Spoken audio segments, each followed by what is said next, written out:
Bem-vindos à Legião Carmesim, eu sou o Luiz, eu tô aqui com o meu amigo Matheus. Oi, gente, tudo bem? Muito ansioso de estar aqui nesse novo projeto, que a gente vai estar gravando uns vídeos aí para a comunidade brasileira. O Luiz vai apresentar um pouco disso daí, mas é um prazer estar aqui. Isso, a ideia é ter conteúdos em português sobre Twilight Imperium, especialmente depois da gente ter a última expansão e a comunidade estar tão ativa. E a gente tem um campeonato chegando aí, né? Então a ideia é a gente ter esse conteúdo mais disponível.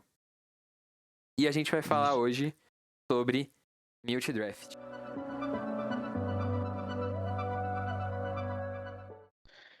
E aí a pergunta que fica, Luiz, o que é multidraft? Eu já ouvi muita gente falando isso.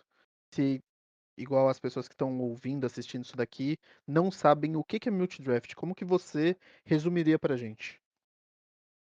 É, o Multidraft, ele é um tipo de setup para o jogo. E ele é em formato vai e volta, ou em inglês um Snake Draft, em que tem 3 opções de escolha para os jogadores. Eles vão escolher, antes do jogo, a facção que eles vão jogar, os sistemas que vão estar disponíveis no mapa e a prioridade do porta-voz. E ele funciona para qualquer número de jogadores, independente se você tem as expansões, se você só tem o jogo base. Enfim, você consegue fazer ele funcionar de qualquer um desses jeitos.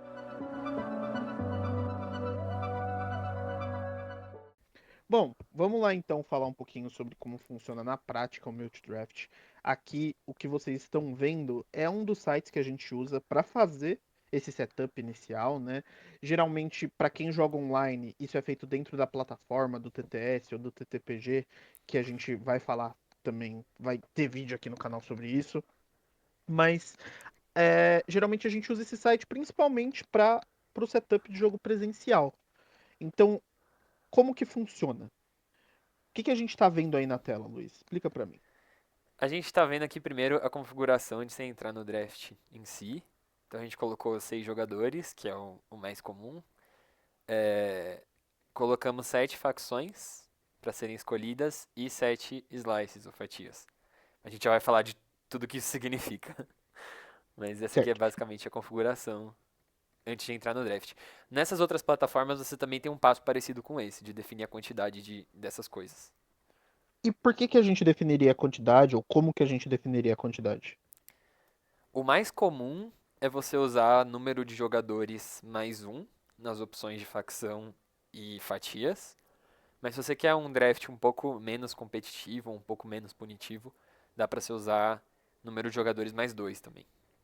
Certo. Então, nesse jogo, a gente tem 6 jogadores. Então, é o número de jogadores mais um, 7, tanto para facções quanto para as slices, que são esse pedaço aí do mapa que já a gente vai falar melhor. É, chama uma slice, tipo uma fatia, porque se a gente olhar, realmente é como se fosse uma fatia de pizza aqui do mapa. Certo.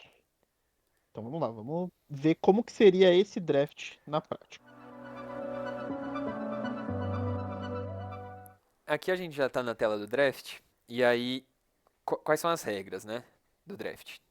Os jogadores vão fazer escolhas em uma ordem aleatória, e na vez de cada jogador, ele pode escolher entre 3 categorias, que são as facções que foram sorteadas, as fatias e a prioridade no porta-voz, ou também a posição no mapa, né? A mesma coisa. Que são cada uma dessas coisas, né?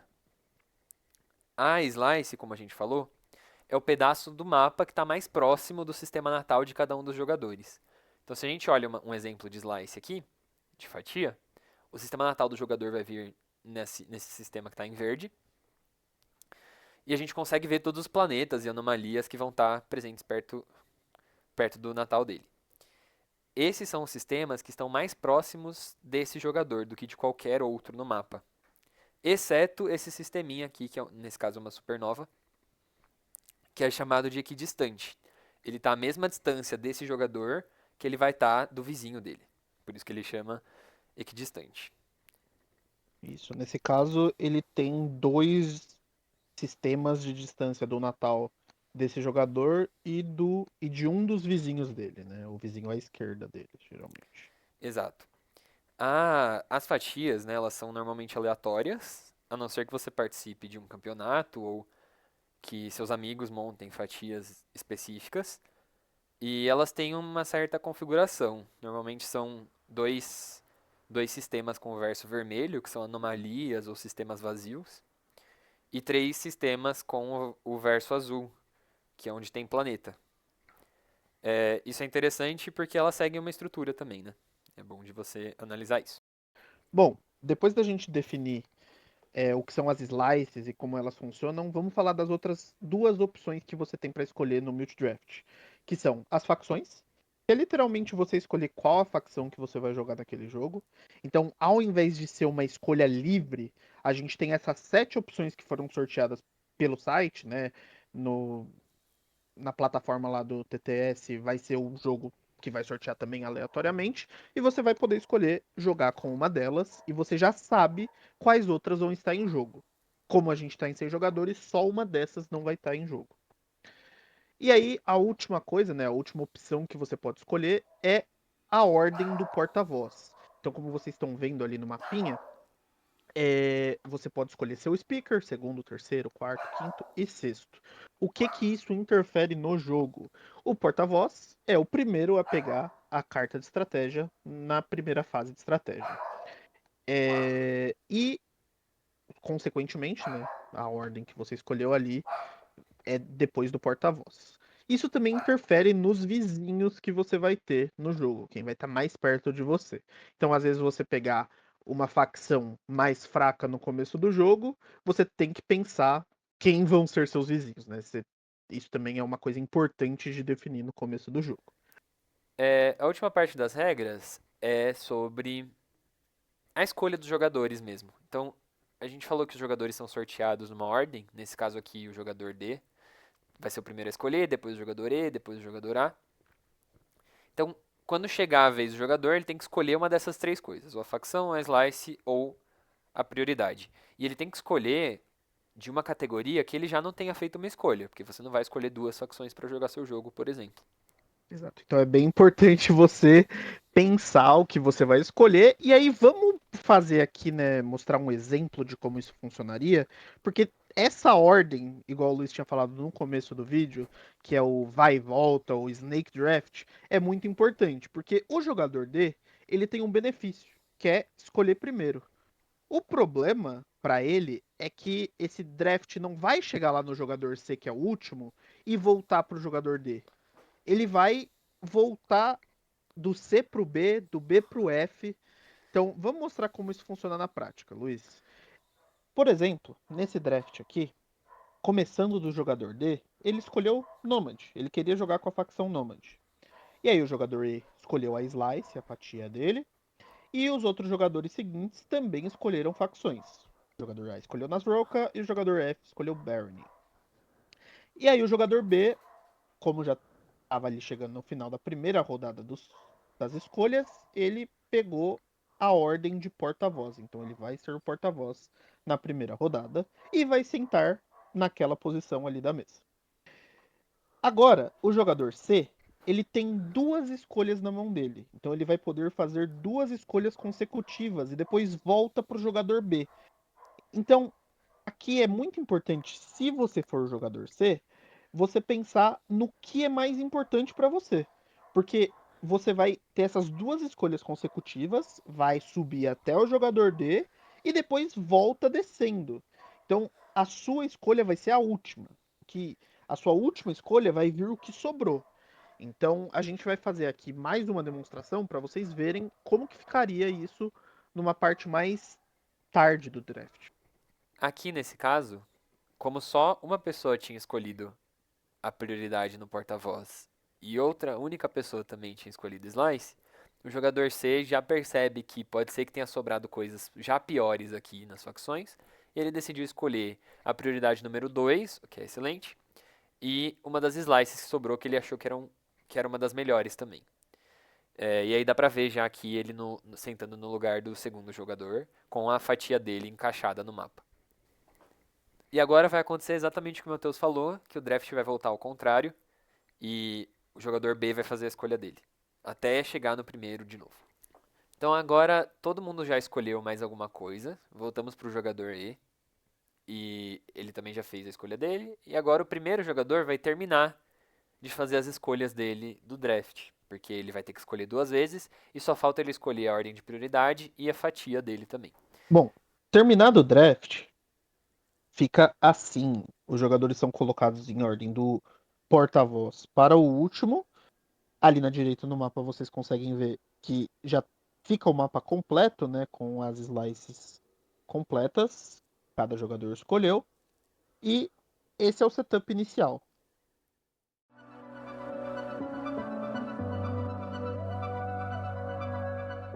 Bom, voltamos com um segundo draft aqui para falar um pouquinho sobre estratégia no Mute Draft. O que envolve essa parte de estratégia no Mute Draft? Quando você é o primeiro jogador ou o último jogador a fazer escolha, você tem uma diferença ali e você tem que pensar nisso, certo? Então, o que vale a pena você pegar antes? É uma facção? É uma slice? É uma ordem de porta-voz? Primeiro eu queria ouvir de você, Luiz. Na sua opinião, tem alguma regra fixa para isso? Alguma coisa que é claramente melhor para pegar primeiro? Eu não sei se tem algo melhor, mas tem uma coisa que eu considero em geral pior, a não ser em casos específicos. Eu acho que a prioridade no porta-voz é algo bem situacional, assim, para pegar primeiro. Até porque depois do terceiro, de ser o terceiro na ordem de escolha, não tem muita diferença, assim, no potencial de ganho na carta que você vai pegar. Elas acabam sendo mais parecidas. Legal. Vamos analisar aí nesse draft as facções que a gente tem. Vamos falar um pouquinho das slices também. E falar, no caso desse draft em específico, quais seriam boas escolhas. Então, falando um pouquinho de facção, a gente tem Embers of Moat, Ghost of Kraos, Emirates of Hakan, Last Bastion, Sardaknor, Necrovirus e o Cabal, o Wraith Cabal. Tem alguma facção que, na sua visão aí, Luiz, se sobressai um pouco às outras, ou mais de uma, ou alguma que é muito mais fraca, que a gente deve desconsiderar? Tem as facções que se destacam mais negativamente, eu acho, que é o Sardak Noir e Muat também. Eu sinto que elas são talvez as piores escolhas do draft, pelo menos na minha opinião.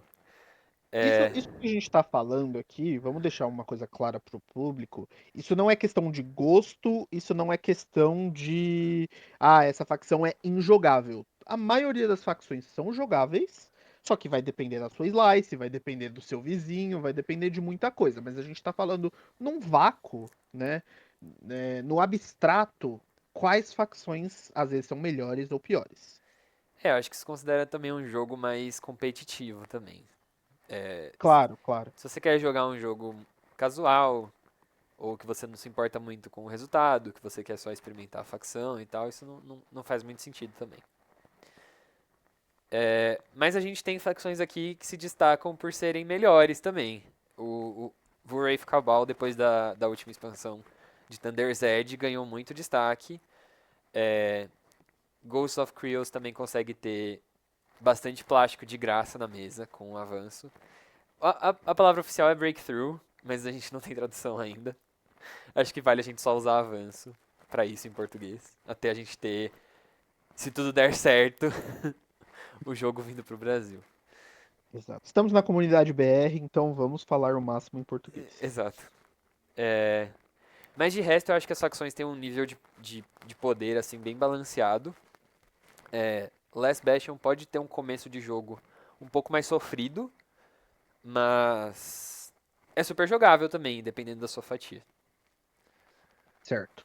Também a gente tem que pensar que se você é o jogador 6 ali na ordem do draft, você pode combar alguma coisa. Então a gente pega, por exemplo, o Muat, que é uma facção que se destaca um pouco negativamente, mas tem uma slice que sobrou que é muito legal com o Muat, tem alguma coisa que ajuda bastante eles. É uma possibilidade. Então, tudo vai depender da ordem de escolha que você tá, onde você foi sorteado para escolher e o que chegou até você. Com certeza. Agora, Moad, por exemplo, nessa slice com a cicatriz entrópica seria sensacional. Você ter o sol bélico aprimorado na segunda rodada de jogo. Acho que o que a gente tinha para falar das facções é isso.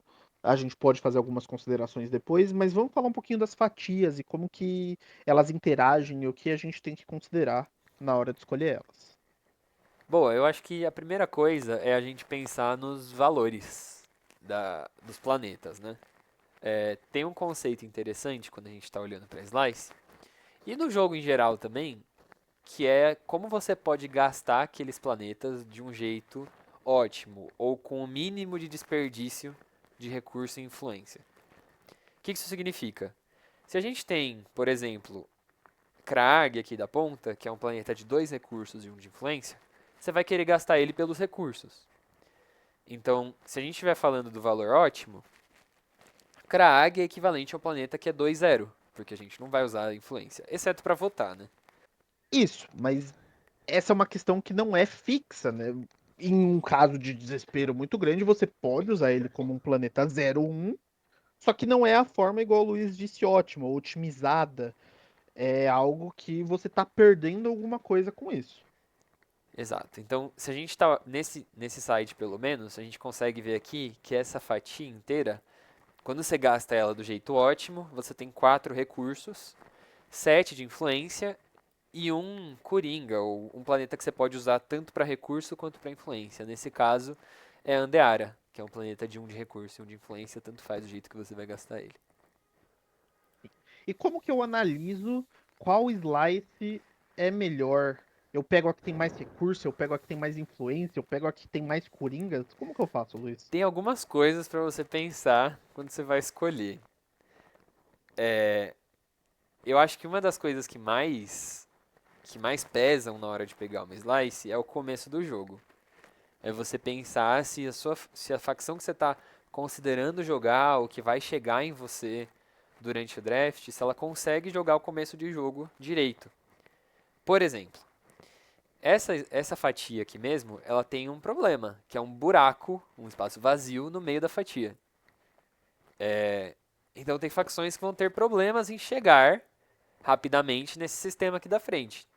Ou você vai ter que deixar suas naves aqui, ou por uma rodada, ou você vai ter que pesquisar em algum momento o propulsor de gravidade, o Gravity Isso. Drive. Lembrando que aquele sistema mais à esquerda em cima é o equidistante. Você chega nele com 2 de movimento, mas o seu vizinho também chega nele. Então, se você é uma facção que não tem tanto movimento no começo, é legal que aquele sistema não seja tão prioritário. Bom, Luiz, uma outra coisa importante de se considerar na hora de escolher a sua fatia é possibilidade de cumprir objetivos públicos. A gente sabe que Twilight Imperium é um jogo que você tem que, para ganhar, você tem que fazer pontos, e esses pontos vêm principalmente na forma dos objetivos públicos. E aí, como que a gente considera isso na nossa fatia, né?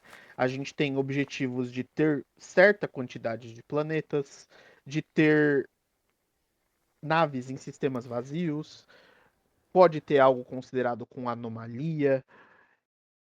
Então, são várias as coisas que a gente precisa considerar. Exato. Alguns outros exemplos de objetivos públicos são o de ter 4 planetas do mesmo tipo, 4 planetas culturais ou 4 planetas nocivos. Então, um exemplo é que essa fatia aqui, ela só tem 2 de cada, né? A gente tem 2 nocivos aqui, 2 culturais aqui e 2 industriais próximo ao planeta natal. Então, se aparecer esse objetivo de 4 planetas de um tipo, essa fatia vai ter algum problema. Ela vai ter que invadir a fatia de outro jogador para conseguir pontuar esse objetivo. Considerando tudo isso, Luiz, a gente tem muitas coisas, né, para pensar. Então, obviamente que pensando nos objetivos públicos, você não tem como levar todas as coisas em consideração, nenhuma slice é perfeita, mas você tem que pensar no que é melhor para sua facção e o que você consegue antes do jogo começar, né, nessa parte do draft, prever e tentar se planejar para o jogo. Isso é a diferença do seu jogo ser bom desde o começo ou você penar muito para conseguir evoluir desde o começo, Com, certo? com certeza. Então, se você vê que tem muitas facções que são jogáveis, que são medianas ou boas, e você está numa posição em que você acha que um número dessas facções vai voltar para você poder escolher, e tem alguma slice que se destaca, ou ela tem muitos planetas com especialidade tecnológica, ou ela tem 4 planetas do mesmo tipo, você pode considerar pegar a slice antes de pegar a facção, por exemplo. E por último, nas nossas opções de escolhas, a gente tem a prioridade do porta-voz, né? A ordem ali do porta-voz. Então, como o Luiz já tinha falado antes, é, com a nova expansão do Thunder's Edge, até a terceira posição é algo mais tranquilo. Você não tem que pensar tanto nisso. Mas por que isso acontece, Luiz? É porque até a terceira pessoa a escolher as cartas de estratégia, você tem opções o suficiente garantidas. Algumas não são totalmente garantidas, mas são bem prováveis de te darem o seu avanço. Então a gente tem, por exemplo, comércio, que vai te dar 3 bens de comércio, que é o suficiente para fazer a expedição em Thunder's Edge. Tem política, que vai te dar 2 cartas de ação garantidamente também para fazer a expedição. Diplomacia, que vai deixar você preparar planetas para gastar como recurso ou influência, ou até a especialidade tecnológica, que é o mais barato. Legal. Só para quem tiver meio perdido aí nessa parte, quem ainda não jogou com Thunder's Edge, vai sair um vídeo aqui no canal em breve falando sobre a expansão de Thunder's Edge, o que que trouxe, o que que são esses avanços que a gente está falando. Mas vocês têm que ter em mente que essa é uma grande parte do jogo agora. Você conseguir desbloquear isso e do speaker até o terceiro jogador ali, você meio que tem isso garantido, igual o Luiz falou. Se você quiser, pelo menos, né? Talvez você não queira. Exato. Se você depende bastante disso, tem facção que quer ter o avanço, tem facção que não, mas é uma possibilidade e você tem que ter isso em mente dependendo da facção que você quer jogar. Exatamente. Outra coisa que vale pensar também é nos seus vizinhos. Se você estiver jogando de Rakan, é bem provável que você não quer sentar do lado de um Mentak. Mesmo que isso signifique que você vai pegar uma ordem de escolha ruim. Ou se você tá com alguma facção que tem um começo um pouco fraco, com poucas naves, você pode querer evitar facções mais agressivas, que tem mais poder de extorquir você no início do jogo. Então isso, Exato. E pode ser o contrário também, se a gente parar pra pensar. Às sim, vezes o seu vizinho tem uma aliança muito legal que você quer trocar, ou alguma coisa que você se beneficia de ser vizinho dele, você pode, tem ali essa opção de escolher essa posição pra sentar ali do lado dele. exatamente. Aí eu queria adicionar também que essa prioridade de porta-voz, ela muda um pouco se você não estiver jogando com Thunder's Edge, porque não existiam expedições ainda em Profecia dos Reis. Então, o que muda, né? É, Tech tem a carta de tecnologia ela tem uma prioridade mais alta. Então, é mais comum que os primeiros na prioridade ali vão pegar tecnologia. Muitas vezes o segundo jogador, inclusive. Isso faz com que talvez até o quarto lugar a gente tenha escolhas muito interessantes, tipo política, que pode te garantir pegar Mechatol Rex na segunda rodada, por exemplo. Então acho que tem essa relação muito forte do o que esperar da ordem de prioridade no porta-voz, de acordo com a expansão que você está jogando.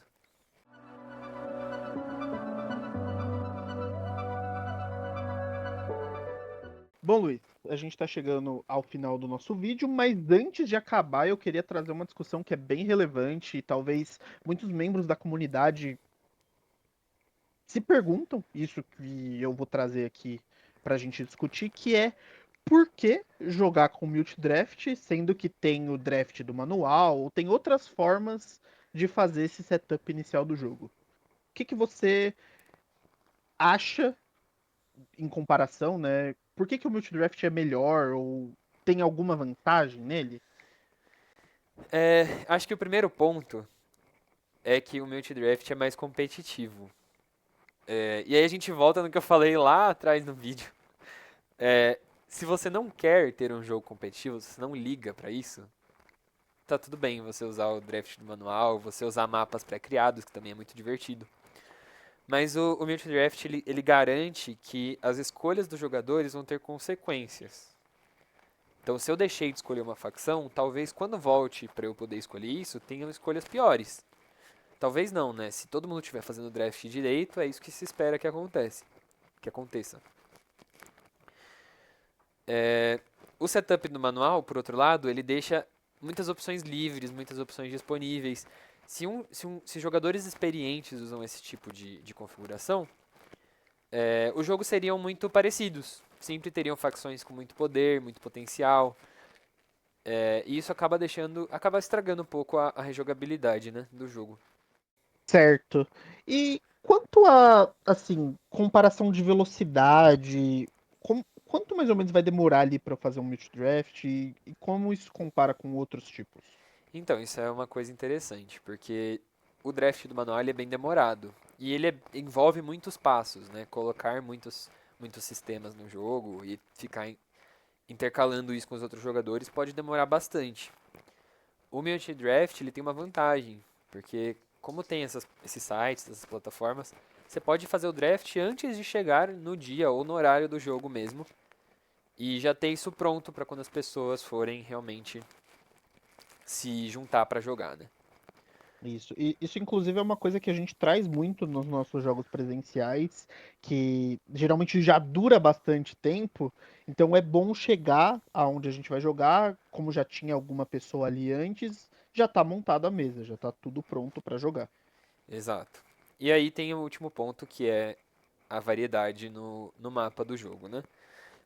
O setup do manual, ele incentiva um tipo de comportamento que é meio que a gente falou das características da Slice, né, Matheus? Acho que você pode falar um pouco disso. Isso.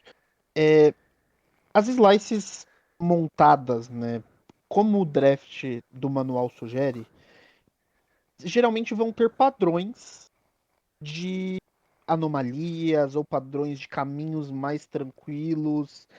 Geralmente você vai colocar alguma coisa para bloquear o seu Natal de um lado, dependendo do vizinho. Então, isso vai acontecendo que ao longo prazo, se você vai jogando com isso, com esse tipo de draft muitas vezes, e com as mesmas pessoas, que geralmente é o que acontece quando você joga um jogo presencial, muitas das vezes é com as mesmas pessoas, isso acaba se tornando algo sem variedade. Com Você certeza. já conhece o que a pessoa vai fazer, ou que tipo de ação ela vai tomar para bloquear ali uma coisa sua. A pessoa gosta de pegar Mecatol turno um, turno 2, round um, desculpa, round um, round 2, e ela vai colocar um caminho livre para ela. Então, geralmente não tem muita variedade dependendo de quantas partidas você jogue. E aí, lembrando, obviamente, que a gente está falando de um jogo mais competitivo. Se você gosta de jogar assim, se é divertido para você jogar assim, não tem nenhum problema. Mas, pensando num jogo competitivo que traz muita variedade, que cada partida vai ser diferente, vai demandar bastante das pessoas que estão ali jogando umas contra as outras, o Multidraft traz essa variedade muito grande, porque é sempre o mais aleatório possível. Com certeza. Até se é a primeira vez de alguém jogando, o multi-draft pode parecer meio complexo demais ou complicado demais, mas se a gente pensar no draft do manual do jogo, a pessoa já está tomando decisões muito importantes, que é a posição de planetas e o formato do mapa próximo a ela, sem nem ter começado a jogar o jogo de fato, o que também é um pouco complicado. Os dois exigem uma estratégia, só que eu sinto que o multidraft ele tem essa característica mais variável, essa questão da estratégia de você combar com uma facção que talvez você não consiga pegar ela depois. Então tem toda essa questão mental de será que vai chegar aquilo até mim? Será que eu não preciso garantir isso agora? Então é uma coisa que eu particularmente gosto muito desse tipo de draft. Com certeza. Bom, é isso, gente. Eu espero que vocês tenham gostado da discussão estratégica, das regras que a gente passou sobre o draft. Se sintam à vontade para comentar no vídeo. Eu acho que tem coisa que a gente disse que talvez não seja. Não esteja todo mundo em concordância, principalmente. Então fiquem à vontade para comentar. É, Co- manda. Como esse draft é algo, assim, não vou dizer novo, né? Porque não é novo, mas assim, muitas pessoas ainda não jogaram com ele. Tem a questão da expansão que mudou bastante coisa. Eu digo que sempre vale a pena o teste. Você testar e ver se faz sentido para você jogar. Geralmente os campeonatos que vão ocorrer, vai ter o Campeonato Brasileiro aí, mas outros campeonatos que tem afora usam esse tipo de draft. E é legal você testar. E, assim, igual o Luiz falou, comenta aí pra gente o que vocês acharam. Se tem algo que vocês discordam, comenta aí também. A gente marca a gente nas redes sociais, que a gente vai estar aqui para discutir. A ideia da comunidade de fazer esses vídeos para a comunidade é juntar discussão, ouvir o que as pessoas acham e trazer à tona essas questões. Por isso que a gente vai focar muito em coisas mais recentes, que tem alguma discussão legal para trazer aí para os próximos vídeos para vocês. É isso, pessoal. Chequem as nossas redes sociais, que vão estar tanto no perfil lá do canal, quanto na descrição. É, vamos ter um Discord, dá pra vocês discutirem lá também sobre o episódio, acho que é interessante. A gente pode bater um papo. E é isso, obrigado por assistir e até o próximo vídeo.